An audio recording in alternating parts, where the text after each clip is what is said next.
Hi friends, मैं आकांक्षा शर्मा जी की with आकांक्षा में आपका स्वागत करती हूँ। प्राचीन इतिहास के सुपर डुपर 200 प्रश्न आज आप करने वाले हैं। जो भी आने वाले एग्जाम है, पटवारी का क्रैश कोर्स चल रहा है, उसकी ये 40वीं क्लास है और सामान्य ज्ञान के अंतर्गत हम इसको पढ़ने वाले हैं। बहुत ही महत्वपूर्ण है, लास्ट तक वीडियो देखिएगा। पूरे प्रश्न आज के आज में तुरंत के तुरंत में ही याद कर लीजिएगा। जिससे मैं ये पढ़ा रही हूँ, पटवारी भर्ती के साथ आपको एक बुकलेट मिलती है, ये वॉल्यूम 9 जो कि सामान्य ज्ञान की है, उसी से ही मैं ये पढ़ा रही हूँ। उसी में ही इस तरह से वन लाइनर फैक्ट कवर किए हैं। तो चलिए स्टार्ट करते हैं। पहला क्वेश्चन है, भारत के किस स्थल की खुदाई में लौह धातु के प्रचलन के प्रमाण मिले हैं? लौह धातु का प्रचलन हड़प्पा काल में होता था। ये प्रमाण हमको कहाँ से मिले हैं, किस स्थल से मिले, किस हड़प्पाकालीन स्थल से मिले हैं? तो मिले हैं ये अतरंजी खेड़ा से। कहाँ से मिले हैं? अतरंजी खेड़ा से लोहे की धातु के प्रचलन के प्रमाण मिले हैं। कहाँ से? अतरंजी खेड़ा से। दूसरा है, सिंधु सभ्यता के किस स्थल से सूती कपड़ों के उपयोग के साक्ष्य मिले हैं? सूती कपड़ों के उपयोग के साक्ष्य, सूती कपड़ों के उपयोग के साक्ष्य मिले हैं मोहनजोदड़ो से।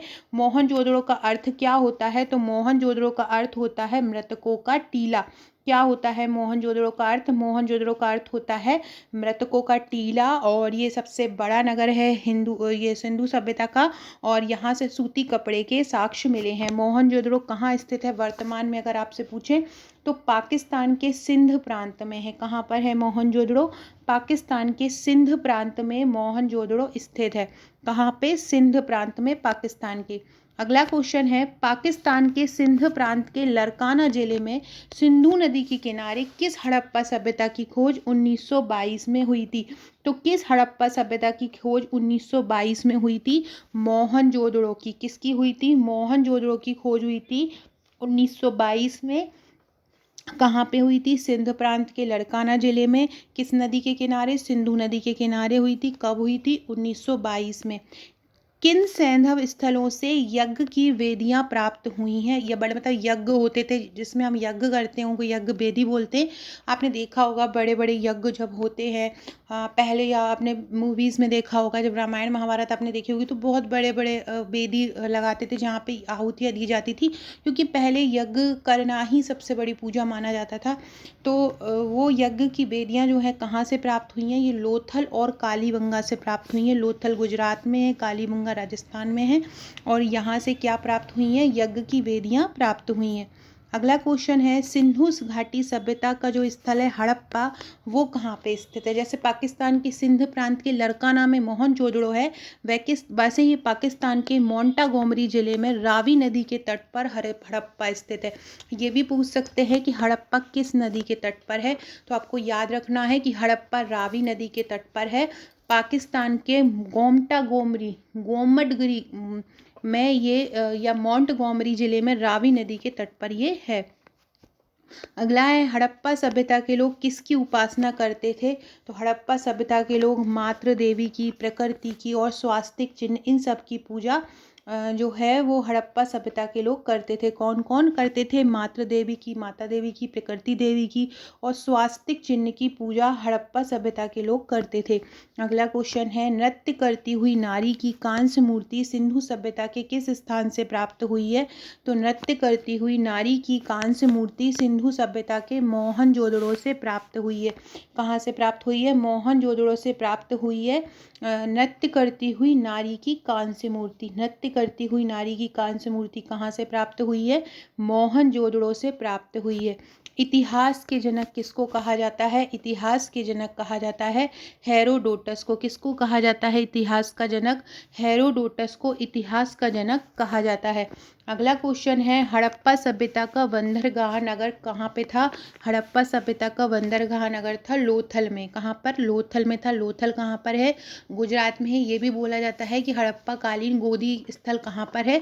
तो लोथल में। लोथल वर्तमान में कहाँ है? गुजरात में है। अगला है, मेसोपोटामिया की सभ्यता कहाँ विकसित हुई थी? तो दजला फरात नदी घाटी में विकसित हुई थी। मेसोपोटामिया की सभ्यता कहाँ विकसित हुई? दजला फरात नदी घाटी में मेसोपोटामिया की सभ्यता विकसित हुई। अगला क्वेश्चन है, हड़प्पा के सिंधु स्थल के बाद किसने सिंधु सभ्यता को हड़प्पा सभ्यता का नाम दिया? हड़प्पा के सिंधु स्थल के बाद किसने दिया सिंधु सभ्यता को हड़प्पा सभ्यता का नाम? सर जॉन मार्शल ने दिया। पहले हड़प्पा को सिंधु स्थल बोला जाता था, सिंधु सभ्यता को हड़प्पा सभ्यता किसने नाम दिया था? तो ये दिया था जॉन मार्शल ने। सिंधु घाटी सभ्यता की सबसे महत्वपूर्ण विशेषता क्या थी? नगरीय व्यवस्था। ये नगरीय व्यवस्था थी सबसे पहले। वैदिक सभ्यता और सिंधु सभ्यता में अंतर यही है कि वैदिक सभ्यता जो थी वो ग्रामीण सभ्यता थी और सिंधु घाटी सभ्यता जो थी वो नगरीय सभ्यता थी। नगर होते थे, गलियाँ होती थी, जैसे कि आजकल के स्मार्ट नगर होते हैं वैसे ही सिंधु घाटी के नगर हुआ करते थे। सिंधु घाटी की सभ्यता नगर व्यवस्था। सिंधु घाटी सभ्यता का प्रमुख बंदरगाह नगर लोथल था। सिंधु घाटी का सभ्यता का हड़प्पा जो है वर्तमान में कहाँ है? पाकिस्तान में है। नृत्य करती हुई नारी की मूर्ति कहाँ से मिली है? मोहनजोदड़ो से। सिंधु सभ्यता में जो स्वास्तिक का चिन्ह होता था वो किस चीज़ का निशान होता था? वो सूर्य उपासना का निशान होता था। मतलब आप स्वास्तिक की पूजा कर रहे हैं, मतलब आप सूर्य भगवान की पूजा कर रहे हैं। अगला क्वेश्चन है, सिंधु सभ्यता के किस स्थान से सूती कपड़े के मिले? मोहनजोदड़ो से मिले हैं। टीलों की ओर सबसे पहले किसने ध्यान आकृष्ट किया था? तो हड़प्पा के विशाल टीलों की ओर, जिसको माउंट भी बोलते हैं, सबसे पहले ध्यान आकृष्ट किया था चार्ल्स मैसन ने। किसने किया था? चार्ल्स मैसन ने किया था। अगला क्वेश्चन है, मनुष्य ने सबसे पहले किस धातु का प्रयोग करना सीखा था? तो मनुष्य ने सबसे पहले प्रयोग करना सीखा था तांबे का। Very very very most important question. मनुष्य ने सबसे पहले किस धातु का प्रयोग करना सीखा था? तांबे का। फ्रेंड, डिस्क्रिप्शन बॉक्स में आपको मेरे व्हाट्सएप, टेलीग्राम, फेसबुक, ट्विटर की लिंक मिल जाएगी, ज्वाइन कर लीजिएगा। अगर आपने आपका नंबर मेरे पास व्हाट्सएप पर सेव नहीं कराया है तो हाय और आपका नंबर लिखकर सेव इट लिख दीजिएगा, तो आपका नंबर सेव हो जाएगा, ताकि आपको इंपॉर्टेंट अपडेट मेरे स्टेटस के थ्रू मिलती रहे। साथ में अगर जिससे मैं आपको पढ़ा रही हूँ, ये मेरा पूरा जीके का नोट्स है, सामान्य ज्ञान का, जो कि आपको पटवारी के नोट्स के साथ मिलता है, MPPSC प्रीलिम्स के नोट्स के साथ मिलता है। यही बुकलेट मिलती है जिसमें इसी तरह से फैक्ट कवर किए गए हैं। हजारों फैक्ट हैं हर सब्जेक्ट के, चाहे वो इतिहास हो, भूगोल हो, राजनीति हो, अर्थशास्त्र हो। तो अगर आप ये लेना चाहते हैं तो आप मुझे व्हाट्सअप कर सकते हैं। हड़प्पा सभ्यता के किस पुरास्थल को सिंध का बाग या मृतकों का टीला कहा गया है? तो हड़प्पा सभ्यता के किस पुरास्थल को सिंध का बाग या मृतकों का टीला कहा गया है?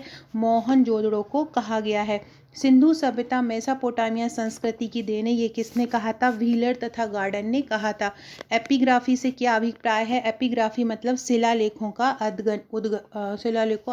अध्ययन, स्टडी। उत्खनन में गोदी के अवशेष कहाँ से मिले? अभी मैंने बताया था लोथल से मिले, जो कि गुजरात में है। सिंधु सभ्यता की सर्वोत्तम कलाकृतियाँ किन्हें कहा गया है? तो सिंधु सभ्यता की जो सर्वोत्तम कलाकृति हैं वो है मोहरे। सिंधु सभ्यता का संबंध किस काल से है? आदि ऐतिहासिक काल से है।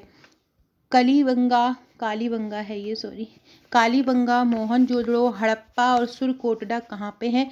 कालीबंगा राजस्थान में है, मोहनजोदड़ो सिंध में है, हड़प्पा पंजाब में है और सुरकोटड़ा कहाँ पे है?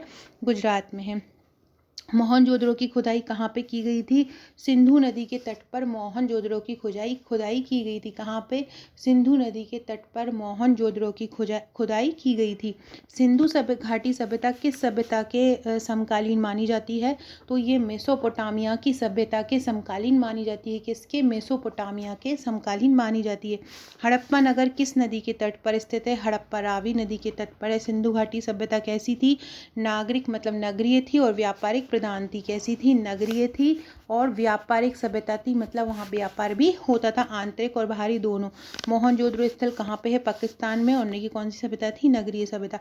अब हम वैदिक संस्कृति से संबंधित प्रश्न पढ़ेंगे।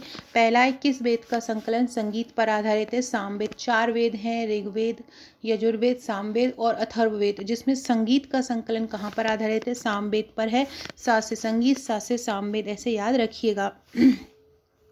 फ्रेंड्स, आगे बढ़ने से पहले आप हमारे ये पटवारी के नोट्स देख सकते हैं, जिससे मैं ये पढ़ा रही हूँ। ये वॉल्यूम 9 है, इसमें आपको यही पोर्शन मिलेंगे और हर एक सब्जेक्ट नहीं, इसमें हर सब्जेक्ट के मिलेंगे। इतिहास, भूगोल, राजनीति, अर्थशास्त्र, खेल कूद, विविध जो मिसलेनियस एक्सरसाइज होती है वो मिलेगी, विज्ञान मिलेगा, हर कुछ इसमें है और बहुत सरल तरीके से जैसे मैंने इसमें पढ़ा रही हूँ ऐसे ही वन लाइनर फैक्ट के साथ कवर किया है। इसके अलावा इसमें प्रबंधन की एक बुकलेट मिलेगी, कंप्यूटर की मिलेगी, गणित, तर्क शक्ति, हिंदी की मिलेगी, मध्य प्रदेश सामान्य ज्ञान की मिलेगी, भारत सरकार की योजनाएं, मध्य प्रदेश की योजनाएं, बजट, आर्थिक सर्वेक्षण, वन नीति, पशु जनगणना, ये सभी आपको मिलेगा। व्यापम की परीक्षाओं में बार बार पूछे जाने वाले प्रश्न, विज्ञान के 3000 वन लाइनर और अंग्रेजी ट्रिक के साथ। इसके अलावा एक और महत्वपूर्ण चीज़ मिलने वाली है, व्हाट्सएप का पेड ग्रुप। ये ग्रुप केवल उन्हीं को दिया जाता है जो नोट्स लेते हैं, और ये इस ग्रुप में रेगुलर तैयारी कराई जाती है, रेगुलर अपडेट आपको दिया जाता है, चाहे कंप्यूटर की शॉर्टकट की हो, चाहे गणित हो, चाहे रीजनिंग हो, चाहे हिंदी हो, चाहे जीके हो, और करंट अफेयर निःशुल्क, पूरे वार्षिकी निःशुल्क दी जाती है, चाहे वो मंथ एमपी की हो, चाहे वो राष्ट्रीय और अंतर्राष्ट्रीय हो। तो ये सब आपको 2199 में मिलता है। भारत में कहीं भी रहते हो आपके पास ये डिलीवर हो जाएगा। अगला क्वेश्चन है, यज्ञ संबंधी विधि विधानों का पता किस वेद से चलता है? जैसे कि संगीत का किससे पता चलता है? सामवेद से। संगीत का वर्णन किस वेद में है? जैसे संगीत का वर्णन सामवेद में है, ऐसे ही यज्ञ संबंधी विधि विधानों का पता किस वेद से चलता है? यजुर्वेद से चलता है यज्ञ संबंधी विधि विधानों का पता। वैदिक युग की जो सभा होती थी वो क्या कहलाती थी? मंत्री परिषद कहलाती थी। कौन सी दस्तकारी आर्यों के द्वारा व्यवहार में नहीं लाई गई थी? लोहारगिरी नहीं लाई गई थी। किस वेद में जादुई माया और वशीकरण का वर्णन है? तो जादुई माया और वशीकरण का वर्णन है अथर्ववेद में। गायत्री मंत्र किस वेद में है और किसको समर्पित है? गायत्री मंत्र ऋग्वेद में समर्पित है, ऋग्वेद में है, और सावित्री जो माता हैं उनको समर्पित है। किस वेद में जादू टोना का अध्ययन किया गया? अथर्ववेद में किया गया। भारतीय संस्कृति के 4 पुरुषार्थ कौन कौन से बताए गए हैं? धर्म, अर्थ, काम और मोक्ष। भारतीय संस्कृति के 4 पुरुषार्थ कौन से बताए हैं? धर्म, अर्थ, काम और मोक्ष बताए हैं। सूर्य देवी गायत्री को संबोधित प्रसिद्ध गायत्री मंत्र किस ग्रंथ में है? तो जो गायत्री मंत्र है वो ऋग्वेद संहिता में है। आर्य शब्द का सबसे पहले उल्लेख किस ग्रंथ में मिलता है? आर्य शब्द का सबसे पहले उल्लेख ऋग्वेद में मिलता है। सत्यमेव जयते किस उपनिषद से उद्धृत है? मुंडोक उपनिषद से सत्यमेव जयते लिया है। किस देवी देवता को गायत्री मंत्र समर्पित है? सावित्री जो माता हैं उनको समर्पित है। ऋग्वेद में निष्क क्या है? तो ऋग्वेद में निष्क एक हार है। आरंभिक वैदिक काल में वर्ण व्यवस्था किस पर आधारित थी? आरंभिक वैदिक काल में वर्ण व्यवस्था व्यवसाय पर आधारित थी। हड़प्पा का सभ्यता स्थल किस नदी के तट पर है? रावी। सिंधु घाटी सभ्यता का बंदरगाह नगर कौन सा था? लोथल। वैदिक सभ्यता कैसी थी? ग्रामीण। जैसे कि हड़प्पा सभ्यता शहरी थी, वैसे ही वैदिक सभ्यता कैसी थी? ग्रामीण थी। ऋग्वेद में सर्वाधिक सूक्त मतलब सर्वाधिक मंत्र किन दो देवताओं को समर्पित हैं? तो इंद्र और अग्नि देवता। पहले हमारे जैसे भगवान नहीं होते थे, पहले जो दिखता था, जो उपस्थित होता फिजिकल रूप से, उन्हीं को ही भगवान माना जाता था। जैसे कि जो वायु है, अग्नि है, इंद्रदेव हैं जो कि बारिश करते हैं, तो उनको ही माना जाता था। तो सर्वाधिक सूक्त इन्हीं 2 देवताओं को हैं, इंद्र को और अग्नि को। गाय किस काल में महत्वपूर्ण स्वरूप का धन है? गाय ऋग्वैदिक काल में महत्वपूर्ण धन माना जाता है। सभा और समिति प्रजापति की 2 पुत्रियां किस वेद में कही गई हैं? सभा और समिति प्रजापति की 2 पुत्रियां हैं, ये अथर्व वेद में कहा गया। किसमें बोला गया? अथर्व वेद में। सभा और समिति प्रजापति की 2 पुत्रियां हैं, किसमें बोला गया? अथर्व वेद में। ऋग्वेद काल में निष्क जो एक प्रकार का आभूषण था, उसको कहाँ पे पहना जाता था? तो उसको गले में पहना जाता था, मतलब उसका मतलब था हार। किस संहिता को ब्रह्मदेव कहा जाता है? तो ऋग्वेद संहिता को ब्रह्मदेव कहा जाता है। किसको बोला जाता है? किस संहिता को ब्रह्मदेव कहा जाता है? ऋग्वेद को कहा जाता है। जादू टोना तथा तंत्र मंत्रों का संग्रह किस वेद में मिलता है? अथर्ववेद में मिलता है। ऋग्वेद में अघन्या किसको बोला जाता है? गाय के लिए। जैसे कि अभी पैसा सबको बहुत ज़्यादा जरूरी है, पहले उन लोगों को, अभी उनको अमीर माना जाता है जिनके पास पैसा है। पहले क्या होता था, जिनके पास ज़्यादा गाय हैं उनको अमीर माना जाता था। तो ऋग्वेद में अघन्या किसके लिए बोला जाता है? गाय के लिए बोला जाता है। अस्तो माँ सदगमय कहाँ से लिया गया है? ये ऋग्वेद से लिया गया है। अस्तो माँ सदगमय कहाँ से लिया गया है? ऋग्वेद से लिया गया है। आर्य जो आए थे बाहर से, सबसे पहले कहाँ आकर बसे थे? तो आर्य बाहर से आकर सबसे पहले पंजाब में बसे थे। कहाँ बसे थे? पंजाब में। ऋग्वेद का कौन सा मंडल पूर्णतः सोम को समर्पित है? 9वां मंडल। कौन सा? 9वां मंडल पूर्णतः सोम को समर्पित है। 10 राजाओं का प्रसिद्ध युद्ध दसराज युद्ध किस नदी पर हुआ था? परुष्णी नदी पर। बहुत ही इंपॉर्टेंट है, बहुत ही ज़्यादा। 10 राजाओं का प्रसिद्ध युद्ध दसराज युद्ध कहाँ पे हुआ था? परुष्णी नदी पर हुआ था। प्राचीन भारत में निष्क के नाम से किसे जाना जाता है? स्वर्ण आभूषणों को निष्क के नाम से जाना जाता है। अब हम जैन धर्म के कुछ प्रश्न पढ़ेंगे। फ्रेंड्स, आशा है आपको प्रश्न समझ में आ रहे होंगे और इसी प्रकार से सभी जो सब्जेक्ट हैं उनके प्रश्न हमारे नोट्स में कवर किए गए हैं और ऐसे ही सरल भाषा में किए गए हैं। पहला क्वेश्चन है जैन, बौद्ध और अन्य धर्म दर्शन का कपिल मुनि द्वारा प्रतिपादित किया गया दार्शनिक प्रणाली कौन सी है? सांख्य दर्शन है। कपिल मुनि द्वारा कौन सी प्रणाली जो है प्रतिपादित की गई थी? तो कौन सी दार्शनिक प्रणाली प्रतिपादित की गई थी? किसके द्वारा बोल रहे हैं? कपिल मुनि के द्वारा। तो सांख्य दर्शन प्रतिपादित किया था। कर्म का सिद्धांत किससे संबंधित है? कर्म का सिद्धांत मीमांसा से संबंधित है। चरक संहिता किससे संबंधित है? चरक संहिता चिकित्सा से संबंधित है। महावीर का जन्म 599 ईसा पूर्व के लगभग वैशाली में कहाँ हुआ था? तो महावीर का जन्म 599 ईसा पूर्व के लगभग वैशाली में कुंडग्राम में हुआ था। कहाँ पर? कुंडग्राम में। वर्धमान को महावीर या जिन क्यों कहा जाता है? सुख दुख पर विजय पाने के कारण। वर्धमान को महावीर या जिन क्यों कहा जाता है? सुख दुख पर विजय पाने के कारण वर्धमान को महावीर या जिन कहा जाता है। महावीर के देहांत के बाद जैन धर्म का आध्यात्मिक नेता कौन बना? तो महावीर के देहांत के बाद जैन धर्म का आध्यात्मिक नेता बना था सुधर्मण। कौन बना था महावीर के देहांत के बाद जैन धर्म का आध्यात्मिक नेता कौन बना था? सुधर्मण बना था। अगला क्वेश्चन है भारत सरकार द्वारा देश के राष्ट्रीय चिन्ह के रूप में अपनाए गए अशोक के सारनाथ स्तंभ के धर्म चक्र में कितनी तीलियां हैं? 24 तीलियां हैं। कितनी तीलियां हैं? 24 तीलियां हैं जो धर्म चक्र बना हुआ है। महावीर स्वामी का जन्म कुंडग्राम में हुआ था। इसका आधुनिक नाम क्या है? कुंडग्राम का आधुनिक नाम है बासुकुंड। कुंडग्राम का आधुनिक नाम क्या है? बासुकुंड है। बुद्ध के उपदेशों का संकलन किस ग्रंथ में है? बुद्ध के उपदेशों का संकलन है विनय पिटक में। बुद्ध के उपदेशों का संकलन कहाँ पर है? तो बुद्ध के उपदेशों का संकलन विनय पिटक में है। किसमें है? विनय पिटक में है। अगला है पहली, दूसरी तथा तीसरी, चौथी जो संगीतियाँ हैं वो कहाँ पर आई हुई थी? पहली, दूसरी, तीसरी तथा चौथी बौद्ध संगीति कहाँ पर हुई थी और कहाँ पर आयोजित हुई थी? तो ये हुई थी गिरिव्रज में। मतलब पहली कहाँ हुई थी? गिरिव्रज में हुई थी। दूसरी कहाँ हुई थी? वैशाली में हुई थी। तीसरी कहाँ हुई थी? पाटलिपुत्र में। और चौथी कहाँ हुई थी? कश्मीर में हुई थी। पहली कहाँ पे हुई थी? गिरिव्रज में हुई थी। दूसरी कहाँ पे हुई थी? दूसरी वैशाली में हुई थी। पहली गिरिव्रज में हुई थी। तीसरी पाटलिपुत्र में हुई थी और चौथी कहाँ हुई थी? कश्मीर में हुई थी। तीनों ही अच्छे से याद कर लीजिएगा। किसके प्रयत्नों से बौद्ध धर्म एक वैश्विक धर्म बन गया था? तो सम्राट अशोक जो थे, जो कि मौर्य सम्राट थे, उनके ही प्रयत्नों से बौद्ध धर्म एक वैश्विक धर्म बन गया था। उन्होंने धर्म की एक नई परिभाषा दी थी।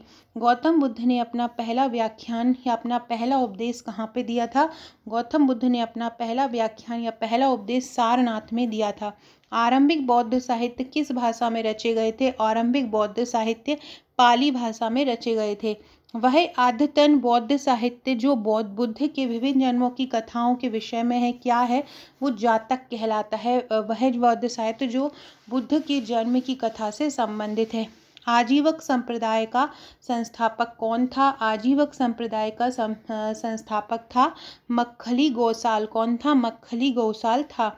जैन धर्म ग्रंथों की मुख्य भाषा क्या थी? प्राकृतिक जैन धर्म ग्रंथों की प्रमुख भाषा थी। चंद्रगुप्त ने अपने जीवन के अंतिम दिनों में किस धर्म को अपनाया था? चंद्रगुप्त ने अपने जीवन के अंतिम दिनों में जैन धर्म को अपनाया था। मौर्य एवं मौर्योत्तरकालीन भारत देखते हैं। पहला क्वेश्चन है प्राचीन व्याकरण जो अष्टाध्यायी है उसने किसके द्वारा लिखी गई थी? अब अष्टाध्यायी पाणिनि के द्वारा लिखा गया था। किसके द्वारा लिखा गया था? अष्टाध्यायी पाणिनि के द्वारा लिखा गया था। प्रसिद्ध वैद्य चरक किसके दरबार में रहते थे? चरक कनिष्क के दरबार में रहते थे। कनिष्क कुषाण शासक था। बौद्ध धर्म हीनयान और महायान दो संप्रदायों में बट गया था।